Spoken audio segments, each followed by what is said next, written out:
Be ready. 5 seconds. Start. Sir, with regard to this banking laws, there is much to be said. After the nationalization of banks, several issues have cropped up. Here, the government proposes certain amendments, out of which some are necessary, but I would like to draw the attention of the Honorable Minister to the Banking Laws Bill 70 of 1983, in which there is a proposal for prohibition of the acceptance of deposits by unincorporated bodies. About this, I would like to stress this point because society has its structure in this country. There are certain money lenders who are rendering some service to the people. Your branches have not reached there. That entire structure or infrastructure, whatever you name it, is not there. Because of that, Saraf associations have made representation to the government on the way in which you are stopping this thing. If we say you can collect deposits from 10 people only, then this entire thing will come to a standstill. Your other amendments I support, but as far as this thing is concerned, I would like the government to think.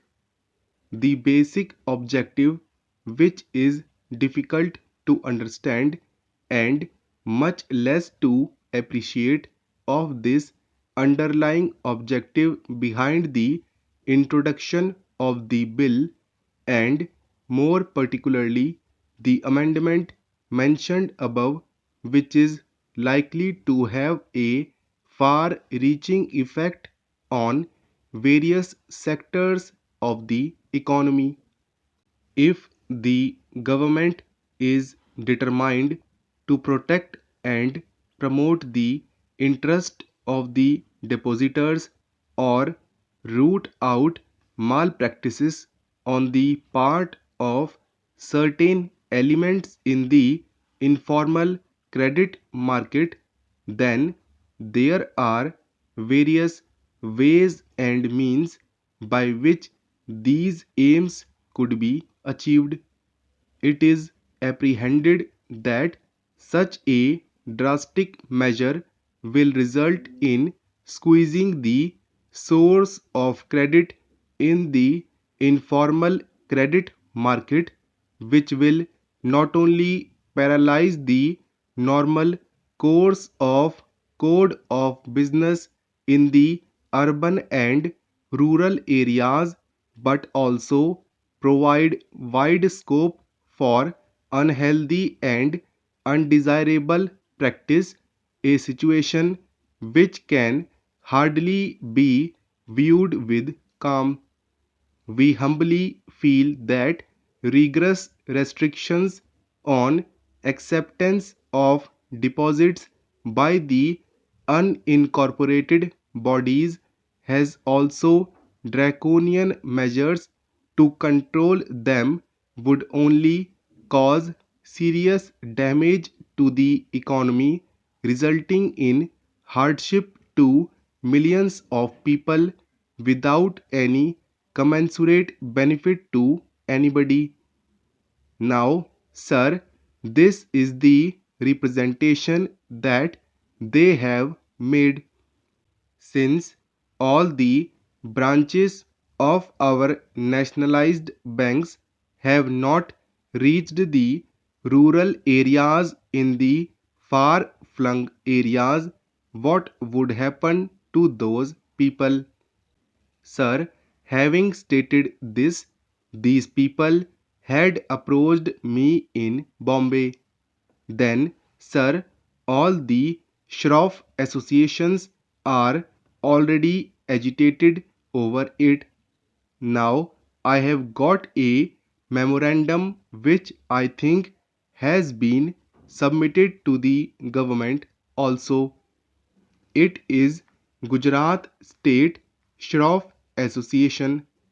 Likewise, that agitation has spread everywhere, and there is an apprehension that if the government goes on with this provision, then the entire transactions which are being carried on smoothly at places where no banking facility is available will come to a stop and stand still, and the rural people and the lower middle class people will be very much affected. Now, they have stated the reason why it is an unjustified move and what is the magnitude of the problem. There are certain implications on vital sectors. The move will be an obstruction to informal credit structure. It will be a death blow to distributive trade.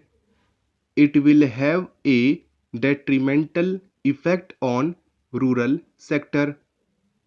Then it has been mentioned that it will have a crippling impact on indigenous banking.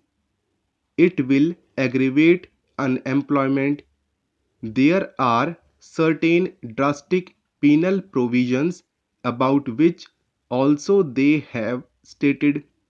They have mentioned about the erosion of moral values also. Well, sir, we may keep it aside. We all should be very much concerned with the moral values also. Now, it has a far reaching impact. They have stated all this in their memorandum. I would only like to highlight one or two main points. It has to be realized that the informal credit structure comprising of trade, business, commission agents, and indigenous bankers has been rendering valuable services since times immemorial to various sectors of the society, and more particularly in rural and semi urban areas. What is more, they occupied a place of pride due to personalized service to both clients and depositors, coupled with high efficiency and prompt service at low overhead cost. Even though greater percentage of information credit structure is unsecured vis-a-vis the bank credit, which is mostly secured, the default is very low.